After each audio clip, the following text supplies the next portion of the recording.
Professor, cadê você? Nós não vamos ter aula hoje.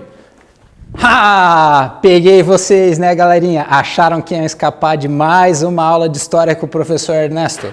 Eu já estou pronto para essa aula. E vocês? Já coloquei até o nosso chapéu da sabedoria para a gente embarcar para mais uma aula de história, onde a gente vai continuar falando um pouquinho das primeiras comunidades dos seres humanos.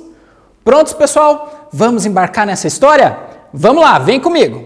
Então, pessoal, para a aula de hoje, o que nós faremos? Vamos seguir a nossa sequência de atividades. Então, primeiro, nós vamos ter o nosso momento recordando, onde a gente vai dar uma retomada naquelas atividades que ficaram para vocês fazerem depois da nossa última aula, beleza? Depois disso, nós vamos dar uma olhadinha em alguns exercícios em que a gente vai retomar alguns conteúdos sobre essas primeiras comunidades humanas, sobre os primeiros hominídeos na aula de hoje. E depois teremos as atividades que vão ficar para vocês fazerem, estudarem, aprofundarem, desenvolverem um pouco mais os seus conhecimentos para a próxima aula. Beleza?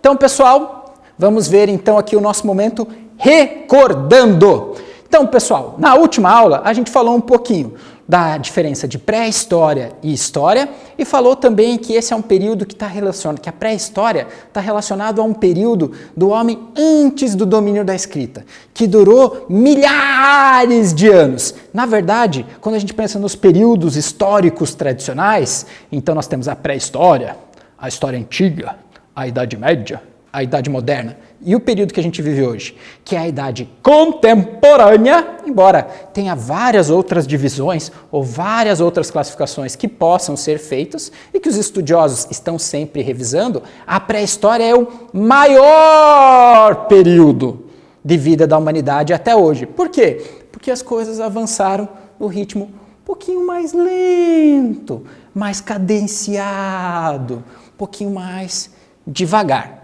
Tá legal? Bom, para casa tinha ficado algumas perguntas. A gente tinha visto que ao longo desse período de mudanças, né, havia tido também a extinção de alguns desses seres vivos. Então, para entender isso um pouquinho melhor, vocês ficaram com a seguinte atividade. Use o dicionário.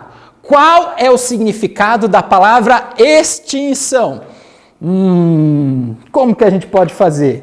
Então, vocês pesquisaram na casa de vocês, buscaram no dicionário de vocês, ou pesquisaram em outras fontes de informação, e o prof também trouxe o dicionário dele aqui para a aula. E vamos pesquisar o que esse dicionário aqui, né, da nossa amada, idolatrada, salve, salve, língua portuguesa, fala sobre o termo extinção. O prof já deixou marcado aqui a página. Vamos ver aqui, galerinha do quarto ano. Então, temos aqui a parte onde a gente está aqui no EXT, para ver a parte da extinção. Onde é que está? Está aqui embaixo. Extinção. Extinção. Ato ou efeito de extinguir. Desaparecimento definitivo de uma espécie de ser vivo. Já sabemos e já pesquisamos um pouquinho qual é o significado da palavra extinção. Você encontrou um significado parecido? Não encontrou? Encontrou alguma coisa diferente? Né? Então vamos lá acompanhar a nossa resposta. Então, seguinte, pesquisando no dicionário, nós encontramos que a palavra extinção significa ato ou efeito de extinguir. E para nós, talvez o mais importante seja essa segunda parte, que é quando ele fala do desaparecimento, que é um significado relacionado a uma área que a gente chama de ecologia, né? Ao processo dos seres vivos no meio ambiente, particularmente no planeta Terra. Então, é quando ele fala aqui do desaparecimento definitivo de uma espécie ou ser vivo. O que significa isso, gente? Então, quando a gente fala extinção, é um ser vivo que deixou de existir, cuja espécie acabou. E isso pode ter acontecido pelos mais variados motivos. né? Isso pode ter acontecido, como a gente pensa lá no caso dos dinossauros ou de alguns animais, pode ter acontecido por uma catástrofe global. Alguns estudiosos falam, por exemplo, da queda de um meteoro que causou e levantou poeira e mudou o clima do nosso planeta. Às vezes pode acontecer porque as condições de adaptação e de mudança dos seres vivos ao ambiente fizessem com que acabasse comida, os meios de sobrevivência, e essa espécie às vezes foi morrendo, né? É um processo que também é chamado às vezes de evolução natural, de adaptação, né? E às vezes pode acontecer, como acontece muito no dia de hoje, que é o caso talvez mais triste, né? Que é um pouquinho relacionado também à mudança do ambiente pela ação do ser humano, né? Que interfere no espaço onde os animais vivem, que acaba mudando, por exemplo, acaba às vezes desmatando florestas, construindo outras cidades e acabando com o recurso de muitos dos animais, de muitas plantas, de muitos seres vivos, ou até mesmo esses seres vivos podem irem acabando porque foram caçados por uma outra espécie ou se tornaram alimento. Então os motivos são diversos, ok? Bom, próxima questão. Vamos lá. Próxima questão. A questão 2, então, falava o seguinte: quando os seres humanos surgiram, os dinossauros já tinham sido extintos há muito tempo. Ou seja, já fazia milhões de anos que os dinossauros não existiam mais aqui no planeta Terra, né? Hoje, já que a gente está falando de extinção, neste período aqui, pesquise e escreva no seu caderno 5 animais que estão em extinção. Ou seja, quando a gente fala animais que estão em extinção, são aqueles que têm o risco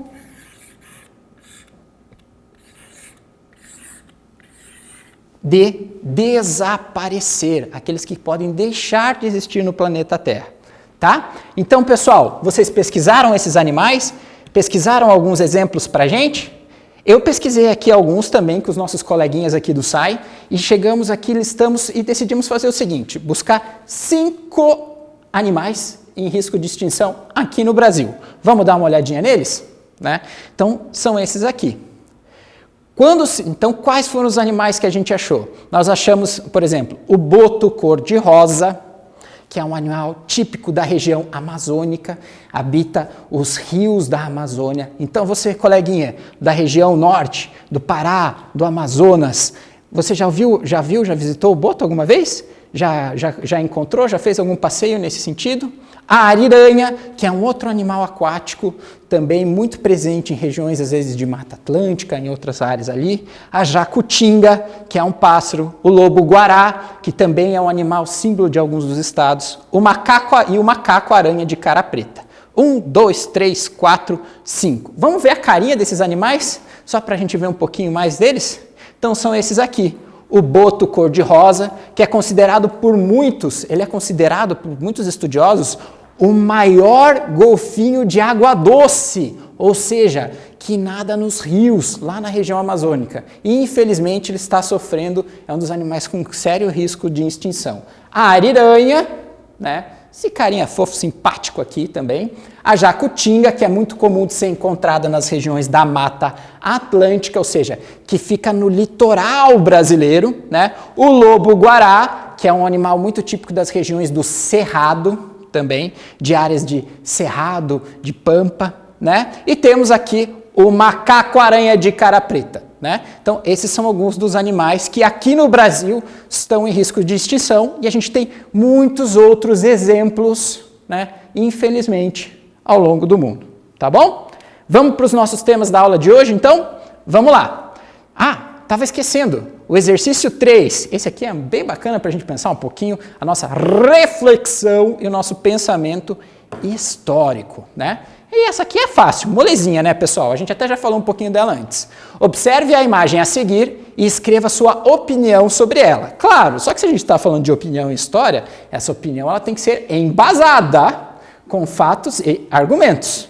Quando a gente não tem isso, não embasa, não busca a fonte de informação, a gente corre o risco de propagar uma fake news. O que é uma fake news? É uma notícia falsa, é uma informação falsa, que pode levar, que pode mais confundir as pessoas do que ajudar. Propagar uma informação que não é verdadeira sobre alguma coisa e que pode acabar levando a confusão sobre alguma coisa. Tá legal? Então, ela é uma fake news ou ela representa algo que realmente aconteceu? Por quê? Então, pessoal, fato ou fake? O que vocês acham? Então, essa imagem, embora não seja uma foto, ela é um desenho, né, uma representação artística, ela traz uma incoerência histórica. Qual que é? Nós temos aqui esse animal, que muito provavelmente é um dinossauro. Claro, se alguém poderia argumentar talvez, não, professor, lagarto gigante, que é o significado da palavra dinossauro. Então, não. Né? E nós temos aqui alguns ser-humaninhos que estão caçando esse dinossauro. Então, essa imagem não pode ter acontecido na realidade, somente numa representação artística ou numa outra forma de representação, mas não pode ter acontecido lá antigamente na pré-história de verdade. Por quê? Não pode ter acontecido por este fato aqui, né?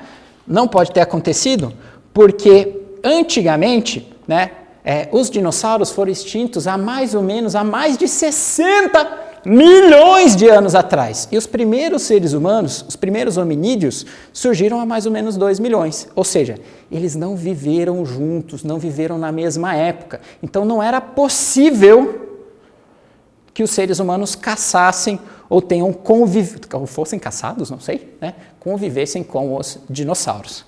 Tá legal? Então como é que fica a nossa resposta? A imagem traz uma informação histórica incorreta. Os dinossauros foram extintos há mais de 60 milhões de anos atrás, enquanto os primeiros hominídeos, os primeiros seres humanos, só surgiram no planeta há aproximadamente 2 milhões de anos atrás. Ou seja, não foi possível os seres humanos caçarem dinossauros, pois eles já estavam extintos e não habitavam mais o planeta Terra. Beleza? Atividade da aula de hoje. Vamos produzir. Então, pessoal, a gente falou um pouquinho do estudo da história e falou um pouquinho do estudo, né, dos dinossauros, o estudo da pré-história dos antigos seres humanos. Nós temos algumas ciências, além da história, né, que também se preocupam em investigar e trazem muitas informações sobre a história do nosso planeta, sobre a história dos animais e sobre a história dos seres humanos. São 3: a arqueologia, a geologia e a paleontologia, tá? Então, com as suas palavras, vocês vão escrever no caderno de vocês o que significa cada uma delas, né? E vão escrever um pouquinho mais sobre cada uma delas e vão relacionar elas com essas imagens. Então, como que a gente pode relacionar aqui, pessoal?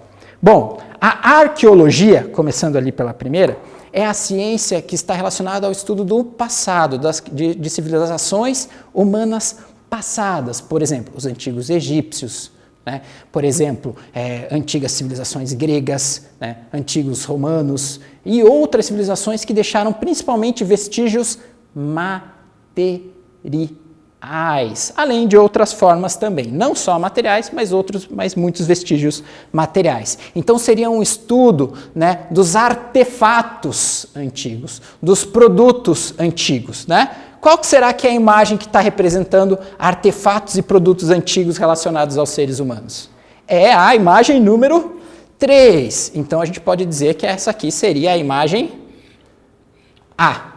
Ok? A gente pode ver aqui uma ossada, provavelmente foi enterrado em alguma civilização. Aqui nós temos alguns objetos de cerâmica que deviam ser produtos daquela civilização antiga. Então, quem vai lá, pesquisa, busca, faz as escavações desse tipo de caso aqui é o arqueólogo. Nós temos aqui a nossa letra B, que é a geologia. Então, geo, né, é a palavra relacionada ao planeta Terra. E talvez seja dessas ciências a que estuda os períodos mais antigos. Por quê? Porque a mudança do planeta Terra, ela leva milhões, às vezes bilhões de anos, né? É a mudança, por exemplo, de longuíssima duração, como falaria o historiador francês Brodel, né? O que ele fala? Ele fala que nós temos um tempo de longuíssima duração. É o tempo que demora, por exemplo, para mudar uma paisagem, surgir uma montanha, um continente. É uma demora que leva muito tempo. Então, a geologia se relaciona a esta imagem aqui. E, por fim, nós temos a paleontologia. Se a arqueologia está relacionada ao estudo das antigas civilizações e seres humanos e os seus vestígios, a paleontologia está ligada ao estudo dos animais, dos seres vivos antigos, né? Então, por exemplo, é a ciência que, por exemplo, ajudou a desvendar e descobrir os fósseis dos antigos dinossauros e de outros animais antigos, outras plantas antigas. Então, é a nossa imagem aqui do meio. Tudo bem? Beleza? Entenderam a diferença de cada uma delas? Depois vocês podem escrever no caderno de vocês um pouquinho mais para saber a diferença de cada uma dessas ciências. Tá legal? Vamos para frente então, pessoal. Segundo exercício, e esse aqui já é um exercício que a gente começa a entrar um pouquinho mais na história dos seres humanos. Então, os seres humanos também não surgiram de uma espécie única. Né? Surgiram diferentes espécies de seres humanos. Os primeiros seres humanos, os primeiros animais do gênero Homo, né? Que nós somos o Homo sapiens, eles surgiram há 1.800.000, quase 2 milhões de anos atrás. E antes disso, nós tivemos outros animais dos quais os seres humanos descenderam. Tá? Então, às vezes é muito comum vocês já terem, talvez algum de vocês já tenha ouvido falar, que o homem descende do macaco. Já ouviram falar isso alguma vez? Alguém ouviu? Já ouviram? Bom, essa é uma informação que também é incorreta. Quando a gente fala da descendência dos seres humanos, os seres humanos foram evoluindo a partir de outros animais, né? E existe algum animal que nós não sabemos ainda qual que é, às vezes ele é chamado de o elo perdido, né? Da qual surgiram os primatas, e desses primatas surgiram os humanos de um lado e outros animais de outro. Então, esse elo perdido que deu origem aqui, nós não sabemos ainda quem que é. Então, na verdade, o processo de evolução dos seres humanos também se relaciona ao processo de evolução de outros seres vivos. De um lado surgiram os humanos como nós conhecemos hoje, como alguns dos primatas, e de outros animais. Ok? Bom, e alguns dos animais do gênero Homo que surgiram foram esses aqui, alguns dos mais importantes. Nós temos o Homo habilis. E aqui, pessoal, esses nomes são um pouquinho diferentes porque eles utilizam uma língua em comum para fazer essas definições, que é o latim. Então, a palavra homo significa ser humano, né? Então, a palavra homo, cadê aqui o nosso apagador? O prof vai buscar só um pouquinho. Voltei, né? Nós temos aqui a palavra homo, que significa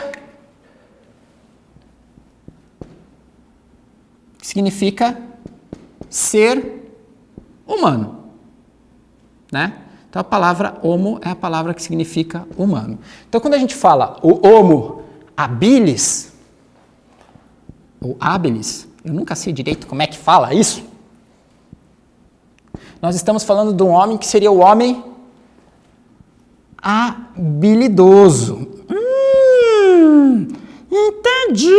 O que significa isso? É aquele homem que passou a descobrir e a conseguir manipular e criar objetos, manipulando a natureza para criar objetos. Por exemplo, facas rústicas, um machado, um tacape, de repente começou a usar a pele dos animais para alguma coisa, né? Então era um homem que tinha habilidoso. E ele tinha uma evolução que é o chamado polegar opositor, que permitia que ele fizesse um movimento assim, ó, que é o movimento de pinça. É o que permite, por exemplo, ó, que eu pegue o lápis aqui, ó, né? É um movimento bem diferente, uma evolução importante, tá?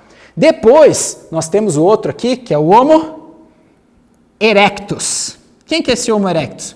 O Homo erectus é aquele... Então, um dos processos de evolução dos seres vivos, né, dos hominídeos, é que aos poucos eles foram, a cada novas espécies que foram surgindo, tendo um processo evolutivo que foi fazendo com que passássemos até a coluna reta. E, em vez de outros primatas que andam nas quatro patas, né, se apoiam nos quatro membros, fomos passando a nos apoiar em dois. Então hoje nós somos descendentes diretos do Homo erectus, porque nós ficamos assim, ó, nessa postura ereta, beleza? Então ele está falando do homem ereto, né? O homem que ficava assim, com essa posição, as costas retinha, como é bom a gente cuidar para não ficar encurvadinho não, hein? E por fim, este aqui que é o mais importante para nós, que é o Homo sapiens. E a palavra sapiens quer dizer sabido. Ou seja, é o homem que tem conhecimento. É a nossa espécie até hoje. Então, desde mais ou menos uns 200.000 anos atrás, essa é a espécie de homem que existe no planeta Terra. Essas outras aqui não existem mais há muito tempo. E essa é a única espécie de ser humano que nós temos na Terra hoje. É o Homo sapiens. Somos hashtag todos Homo sapiens, tá ligado? Né? Então somos todos, nós hoje somos Homo sapiens. E a principal característica do ser humano, além dele já ter a coluna ereta, a habilidade que os outros já tinham, é o conhecimento, o tamanho do cérebro. Então ele era capaz de fazer coisas que os outros animais ainda não eram possíveis e que os outros animais do gênero Homo não conseguiam realizar. E toda essa sociedade, essa civilização que nós temos hoje, é decorrente de todo esse trabalho, dessa passagem da história e de todo o momento em que o Homo sapiens se espalhou pelo planeta Terra. Tá bom? Tá legal? Bem, galera, vamos ver aqui a nossa próxima atividade, o que vai ficar para casa para vocês. Então, para a próxima aula.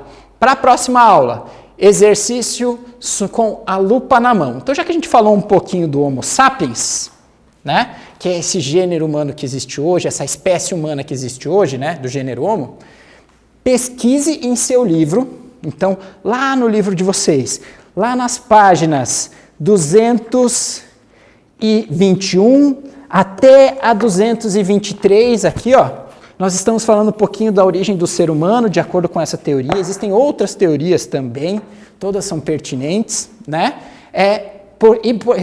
Pesquisa seu livro e responda em seu caderno. E pode buscar em outras fontes também. Quais foram as transformações físicas, ou seja, do corpo, do organismo, do ser humano, do Homo sapiens, que permitiram, né, esse desenvolvimento? Ou seja, quais foram as transformações físicas que caracterizam o ser humano Homo sapiens? Tá bom? Essa é a nossa atividadezinha para vocês fazerem em casa. Tá bom? Professor Ernesto se despede por aqui. Muito obrigado por mais uma aula. Tchau, tchau.